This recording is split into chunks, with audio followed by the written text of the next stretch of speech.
అందరికీ నమస్కారం. మన గౌరవ పెద్దలు దేవేందర్ రెడ్డి గారికి, అదేవిధంగా మన దామోదర్ రెడ్డి గారికి, మన జిల్లా గ్రంథాలయ సంస్థ మాజీ చైర్మన్ అయినటువంటి మన మండల్ ఇన్ఛార్జ్ అయినటువంటి చంద్రగౌడ్ గారికి, అదేవిధంగా మన ఎంపీపీ నరసింహులు గారికి, అదేవిధంగా మన ఎంపీటీసీ ఆగమయ్య గారికి, అదేవిధంగా మన స్థానిక సర్పంచ్ మాది బాబు గారికి, పెద్దలు మాధారెడ్డి గారికి, దామోదర్ రెడ్డి గారికి, ఇంకా చాలా మంది పెద్దలు ఉన్నారు, గౌరవ సర్పంచ్ ఉన్నారు. మరి మన కొడపాక గ్రామ అక్కచెల్లెళ్లకు అన్నదమ్ములకు మీ అందరికీ పేరు పేరు నా హృదయపూర్వక నమస్కారాలు తెలియజేస్తాను.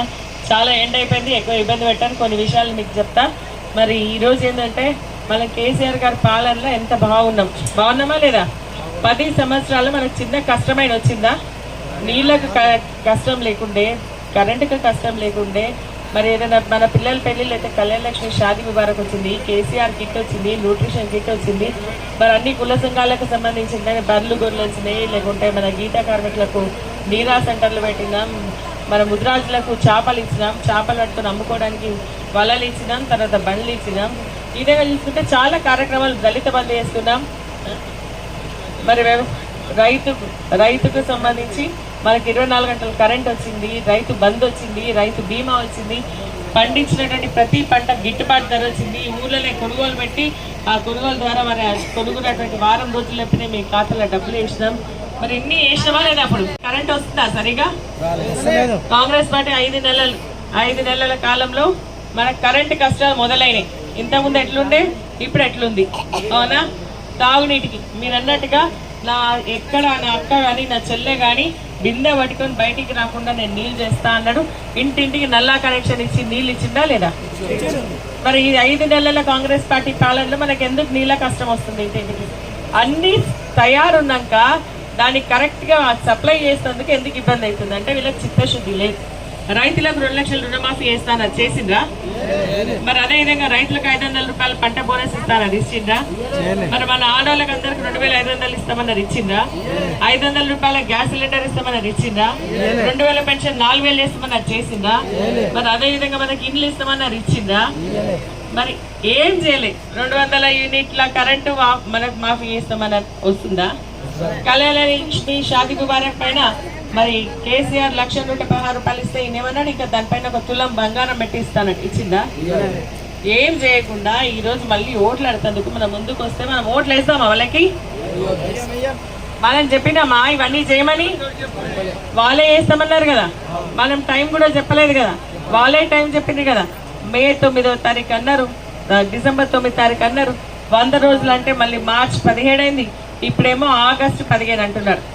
మరి అప్పుడు చేయని ఇప్పుడు వేస్తారని నమ్మకం మీకు ఉందా? ఒక్కటి కూడా చేయలేదు అంటే నమ్మకం లేదు. మరి ఎవరైనా రైతు బంధు వస్తలేదని అడిగితే చెప్పుతోని కొడతా అంటారు.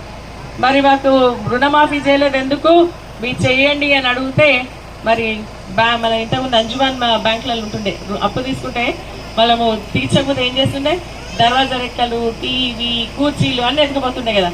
ఇప్పుడు మళ్ళీ అట్లా ఆర్ఆర్ యాక్ట్ అంటే వ్యవసాయ శాఖ మంత్రి. మరి అట్లా చేపించుకుందామా? కేసీఆర్ ఉన్నప్పుడు ఇట్లుండేనా? మరి అందుకనే మనం ఏం చేయాలా? వాళ్ళకి బుద్ధి చెప్పాలంటే మనం ఏం చేద్దాం? కోటేద్దామా అందరం? మా తమ్ముళ్ళు ముందుకంటున్నారు, అన్నలు అంటున్నారు కానీ వెనకాల మా అక్కలు అంటలేదు. మీ బంగారం లాగా రోడ్ అయిపోయింది ఇప్పుడు, అవునా? మన గ్రామానికి వస్తే మనకి ఇంకా ఏ సమస్య చెప్పకపోతుండే, మాకు రోడ్ అన్నారు, మీకు రోడ్ అయిపోయింది. ఇప్పుడు సంతోషంగా ఉందా? తాగునీటి సమస్య చెప్తున్నారు, అధికారులతో మాట్లాడతాం, నీళ్ళు ఎందుకు వస్తలేవో తెలుసుకుంటాం, మీకు నీళ్ళు వచ్చేటట్టు కూడా చేస్తామని చెప్పేసి చెప్తున్నా. మీకు ఇండ్లు కానీ, పెన్షన్స్ కానీ, 6 గ్యారెంటీలు కానీ, ఏది కానీ తప్పకుండా దగ్గరుండి మేమందరం కలిసి మీకు అన్ని ఇప్పిస్తామని చెప్పేసి కూడా ఈ సభాముఖంగా మీ అందరికీ తెలియజేస్తా ఉన్నాం. కానీ మీరు మాత్రం మీరు చేయాల్సిన పని, మొన్న మాకు ఓట్లేసి కల్పించింది, మన గ్రామం నుంచి మంచి మెజారిటీ ఇచ్చింది. అదేవిధంగా ఇప్పుడు ఎంపీ ఎన్నికల్లో కూడా మీరు అట్లనే మెజారిటీ ఇవ్వండి, మీకు అందుబాటులో ఉండి మీ కష్ట సుఖాల్లో పాలు పంచుకుంటాం. మన వెంకట్రామరెడ్డి గారు మంచి వ్యక్తి, ఆయన కలెక్టర్గా పనిచేసిండు.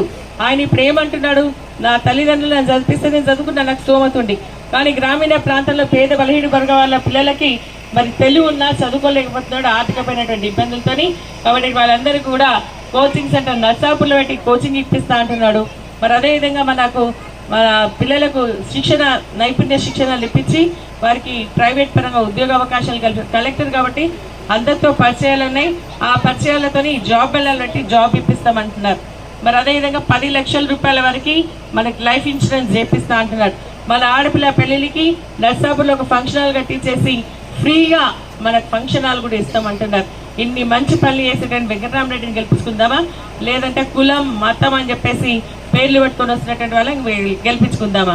ఒక ఆయనేమో మతం అంటున్నాడు, రామాలయం కట్టినా మాకు ఓట్లేయండి అంటున్నాడు. రామాలయం కడితే ఓట్లేద్దామా? మన కడుపు నింపుతుందా? అదే బీజేపీ ప్రభుత్వం ఏం చేసింది? ఒక్క పని చేయలే. మన పిల్లలకు 2 కోట్ల ఉద్యోగాలు ఇయ్యలే. మరి అదేవిధంగా రైతులకు మనకి ఇప్పుడు రైతు బంధు ఇచ్చినట్టుగా ఇస్తున్నారు, అది బంద్ అయిపోయింది. మరి అదేవిధంగా మనకి పప్పు, ఉప్పు, నూనె, చక్కెర ప్రతి ఒక్క ధర పెంచడానికి జిఎస్టీ వేసిండ్రు. మరి అదేవిధంగా రైతు వ్యతిరేక చట్టం తెస్తున్నారు. రైతు వ్యతిరేక అంటే మన ఏవైతే ఇప్పుడు మన ధాన్యం ఉందో, మన ఉత్పత్తులు ఉన్నాయో, వ్యవసాయ ఉత్పత్తులు అవన్నీ అమ్ముకోవడానికి ప్రైవేటీకరణ చేసే విధంగా కార్యక్రమాలు చేస్తూ ఉన్నారు. కాబట్టి గమనించండి, కాంగ్రెస్ పార్టీ బీజేపీ రెండే. అవి ఇద్దరు కూడా రెండు కూడా ఒకటైపోయి ఈరోజు మనం మోసం చేసేందుకు ముందుకు వస్తున్నారు.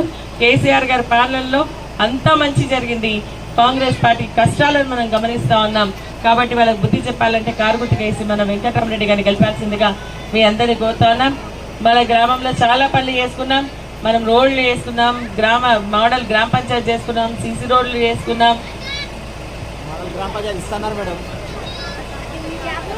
మరి ఈ ఎండాకాలం అయిపోతున్నాయి, డాంబర్ కూడా స్టార్ట్ అయిపోతుంది, మనకి ఇబ్బంది పోయింది. కాబట్టి మీరంతా కూడా మాతో పాటు ఉంటారా?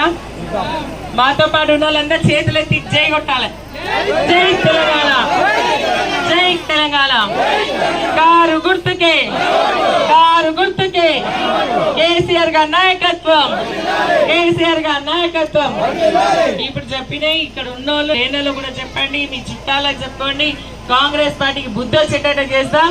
కాంగ్రెస్ పార్టీ మళ్ళీ మనకి ఇచ్చిన హామీలు నెరవేరాలంటే బీఆర్ఎస్ పార్టీని మన కారు గుర్తును గెలిపించుకొని కేసీఆర్ గారి నాయకత్వాన్ని బలపరుస్తామని చెప్పేసి తెలియజేస్తూ సెలవు తీసుకున్నాను.